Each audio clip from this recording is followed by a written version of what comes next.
జనవరి 2వ వారంలో రాష్ట్రానికి కాళేశ్వరం కమిషన్ మళ్ళోసారి కాళేశ్వరం కమిషన్ ఎంట్రీ ఇచ్చిందనంటే కేసీఆర్కి హరీష్ రావుకి ఈసారి మాత్రం నోటీసులు ఇవ్వడం మిగిలిపోయింది. మిగిలినందరూ కూడా ఇప్పటికీ నోటీసులు ఇవ్వడం వాళ్ళకి విచారణ చేయడం మొత్తం కూడా అయిపోయింది. ఇక కేసీఆర్ హరీష్ రావు వర్షన్ ఇప్పుడు నెక్స్ట్ వినాల్సిన అవసరం ఉన్నది.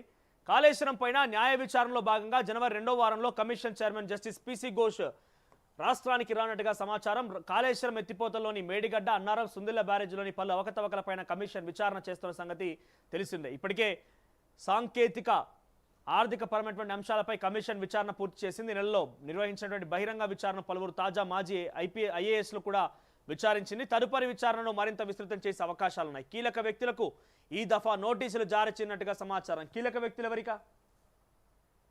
ఇక ఆర్థిక శాఖ ప్రత్యేక కార్యదర్శి రామకృష్ణారావు, విద్యుత్ సంస్థల ఇంజనీర్ రఘులను విచారించనున్నారు. వారు సమర్పించిన అఫిడవిట్ల ఆధారంగా బహిరంగ విచారణ పూర్తి చేసి అభిప్రాయాలు నమోదు చేయనున్నారు. బ్యారేజీల నిర్మాణ సంస్థల ప్రతినిధులతో పాటు గతంలోనూ విచారణ పూర్తయినటువంటి ఒకరిద్దరు మాజీ ఈఎన్సీలను మరోమారి విచారణకు పిలిచే అవకాశాలున్నట్టుగా సమాచారం.